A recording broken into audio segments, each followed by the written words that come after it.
కొంత సమయం పడుతుంది. 20-30 సంవత్సరాలు పేరుకపోయిన సమస్యలు 1-2 సంవత్సరాలనే పరిష్కారం అవుతాయని నేను భావిస్తలేను. కానీ ఆ దిశగా ప్రణాళికలు చేసుకోకపోతే ఇంకా 100 ఏళ్ళైనా కూడా ఈ సమస్యలకు పరిష్కారం దొరకదు. అందుకే ప్రభుత్వ పాఠశాలల మీద ప్రత్యేకంగా ఫోకస్ పెట్టిన. 16 సంవత్సరాలు మీ ప్రమోషన్లు రాలే, 10 సంవత్సరాలు మీ బదిలీలు జరగలేదు. 22,000 మంది టీచర్లకు ఒక్క కలం పోటీతో ప్రమోషన్లు ఇచ్చి 35,000 మంది టీచర్లను బదిలీ చేసి 317 జీవోలో చెదిరిపోయిన కుటుంబాలను ఒక దగ్గరికి చేర్చి మొదట చదువులు చెప్పే ఉపాధ్యాయుల యొక్క సమస్యలు పరిష్కరిస్తే వాళ్ళు ప్రశాంతంగా మనసు లగ్నం చేసి పేద పిల్లలకు చదువు చెప్తారన్న ఆలోచనతోటి మొదట టీచర్ల సమస్యలు పరిష్కరించిన. సామాన్యంగా ఒక కలెక్టర్ను ట్రాన్స్ఫర్ చేయడం అత్యంత సులువు, ఒక టీచర్ను బదిలీ చేయడం అత్యంత కఠినమైన సమస్య.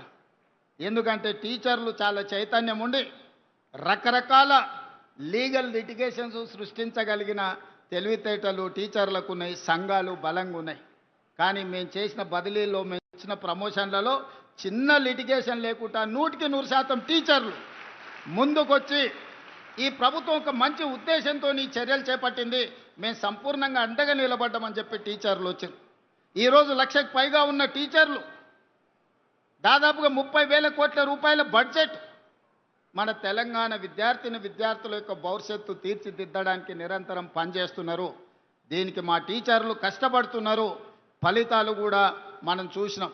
ఒకప్పుడు 29 రాష్ట్రాలు 7-8 యూనియన్ టెరిటరీల్లో విద్యాశాఖకు సంబంధించి కేంద్ర ప్రభుత్వం ఇచ్చే నివేదికల్లో తెలంగాణ రాష్ట్రం యొక్క స్థానము చివరన 35-36వ స్థానంలో ఉండే. పోయిన నెల కేంద్ర ప్రభుత్వం విడుదల చేసిన నివేదికలో ఇదే తెలంగాణ రాష్ట్ర ప్రభుత్వం ఇదే టీచర్లు చేసిన ప్రయత్నాల వల్ల 18వ స్థానానికి, దాదాపుగా 18 స్థానాలు ఎదిగి ఈరోజు 18వ స్థానంలో తెలంగాణ రాష్ట్ర ప్రభుత్వం నిలబడ్డది అని అంటే ముఖ్యమంత్రిగా అది నా గొప్పతనం కాదు, మీరందరు కష్టపడి పని చేసిండ్రు కాబట్టే ఈ టీచర్లు నిరంతరం బాధ్యతగా విధులు నిర్వహించిండ్రు కాబట్టే ఈరోజు తెలంగాణ రాష్ట్రానికి దేశంలో 18వ స్థానం వచ్చింది. కానీ దాంతో కూడా నేను మీరు సంతృప్తి చెంది విశ్రాంతి తీసుకోకూడదు.